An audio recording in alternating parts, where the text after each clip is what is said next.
കർഷക കൂട്ടായ്മയുടെയും ഉപാസന ഗ്രൂപ്പിന്റെയും സംയുക്ത നേതൃത്വത്തിൽ ഞാറുനടീൽ മഹോത്സവവും കന്നുപൂട്ട് പ്രദർശനവും സംഘടിപ്പിച്ചു. കുന്നിക്കോട് കടുമംഗലം ശിവക്ഷേത്രത്തിന് സമീപത്തുള്ള ഉപാസന ഏലയിലാണ് ഞാറുനടീലും കന്നുപൂട്ട് പ്രദർശനവും സംഘടിപ്പിച്ചത്. കർഷക സംഘം സംസ്ഥാന വൈസ് പ്രസിഡന്റ് ജോർജ് മാത്യു ഉദ്ഘാടനം ചെയ്തു. ഇപ്പം ദിലീപിനെ പോലെയുള്ള ചില ആളുകൾ മാത്രമാണ് 10 പശുക്കളെ വളർത്തി മുമ്പോട്ട് പോകുന്നു. ദിലീപിനെ പ്രവർത്തനം ചെയ്യുന്നതിനെതിരായിട്ടും ഇവിടെ ചില ആളുകൾ പ്രവർത്തിക്കുന്നുണ്ട്. ഞങ്ങൾക്കറിയാം. കന്നുകാലിയെ വളർത്തി പാൽ ഉൽപ്പാദിപ്പിച്ച് കേരളത്തെ പാൽ ഉൽപാദനത്തിൽ സ്വയം പര്യാപ്തതയിലെത്തിക്കുക എന്ന കേരള ഗവൺമെന്റ് ലക്ഷ്യം സാധ്യമാകണമെങ്കിൽ പാൽ ഉൽപാദകരായി കന്നുകാലികളെ വളർത്തുന്നവരുടെ ആളുകളുടെ എണ്ണം വർദ്ധിക്കണം. നമ്മുടെ നാട്ടിലെ പാവപ്പെട്ട കുടുംബങ്ങളിലെ പ്രധാനപ്പെട്ട വരുമാന മാർഗങ്ങളിൽ ഒന്ന് പാലാണ്. ആ നിലയിൽ കന്നുകാലിയെ വളർത്തി പാൽ ഉൽപ്പാദിപ്പിച്ച് വിറ്റ് ജീവിതം കണ്ടെത്തുന്ന 2 കോടിയിലധികം ആളുകൾ ഇന്ത്യയിലുണ്ട്. പക്ഷേ അതിലൊരു ചെറു ശതമാനം മാത്രമാണ് കേരളം. കേരളത്തിലെ ക്ഷീര ഉൽപാദന രംഗത്ത് പ്രവർത്തിക്കുന്ന മിൽമയുൾപ്പെടെയുള്ള സ്ഥാപനങ്ങൾ ക്ഷീര ഉൽപാദകരെ വിസ്മരിച്ചുകൊണ്ടാണ് കഴിഞ്ഞ കാലം പ്രവർത്തിച്ചത്. അപ്പോൾ അത് മാറുകയാണ്. നമ്മുടെ മേഖലയിലെ ക്ഷീര യൂണിയന്റെ എല്ലാം നേതൃത്വത്തിലേക്ക് പുതിയ ആളുകൾ കടന്നു വന്നിട്ടുണ്ട്. വലിയ പ്രതീക്ഷ നൽകുന്ന പ്രഖ്യാപനങ്ങൾ നടത്തി കഴിഞ്ഞു. കന്നുകാലിയെ മേടിച്ച് വളർത്താൻ പലിശരഹിതമായി പണം കട നൽകാൻ വേണ്ടി മിൽമ തീരുമാനിച്ചിരിക്കുകയാണ് തിരുവനന്തപുരം യൂണിയൻ.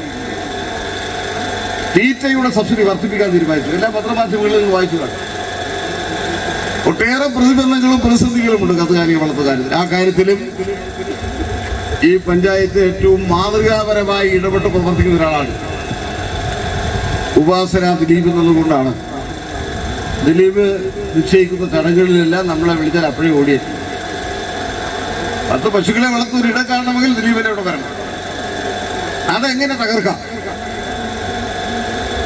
കന്നുകാലിക്ക് പ്രത്യേക രാഷ്ട്രീയമുണ്ടെന്ന് എനിക്ക് തോന്നുന്നു. പശു ഇടതുപക്ഷ മുന്നണിയുടെ പശുവും UDFന്റെ പശുവും BJPയുടെ പശുവും. ദിലീപൻ വളർത്തുന്ന പശുവെല്ലാം ചുവന്ന നിറമുള്ള പശു എന്നാണ് ചില ആൾ കാണുന്നത്. അത് ഈ അടുത്ത കാലത്ത് കട്ടിയുള്ള ചുവപ്പായി. നേരത്തെ ലൈറ്റ് ചുവപ്പായി. അതോടുകൂടി അപകടമാണ്. എങ്ങനെ ദിലീപന്റെ പശുക്കളെയെല്ലാം പശുവിനെ മാതാവായി കാണുന്ന ഒരു പറ്റ ആളുകൾ ഇവിടെ എങ്ങനെ ഇല്ലാതാക്കാമെന്ന് ആലോചിക്കുക. രാഷ്ട്രീയ വൈര്യതിരിയാതന ബുദ്ധിയോടുകൂടി ഈ ഫാമിനെ ഉപാസന എന്ന് പറയുന്ന ദിലീപ് സംഘടിപ്പിക്കുന്ന ഫാം അടച്ചുപൂട്ടാൻ കഴിയുന്ന അവസരമൊരുക്കാൻ വേണ്ടി പലരും പരിശ്രമിക്കുകയാണ്. അതിൽ നമ്മുടെ പഞ്ചായത്ത് സമിതിയും ചില ഇടപെടൽ നടത്തുന്നതാണ് ഞാൻ മനസ്സിലാക്കുന്നത്. എന്ത് നാണക്കേടാണ്! ആർക്കെങ്കിലും ഇങ്ങനെ ഒരു സംരംഭം സമാരംഭിക്കാൻ കഴിയുമെന്നാണ് ആര് മുൻകൈയെടുക്കും? ഞാൻ അതിവിടെ പരാമർശിക്കാൻ കാരണം ഈ കേരളത്തിലെ അത്യപൂർവ സംരംഭങ്ങളിൽ ഒന്നാണ് ഉപാസന ഫാം.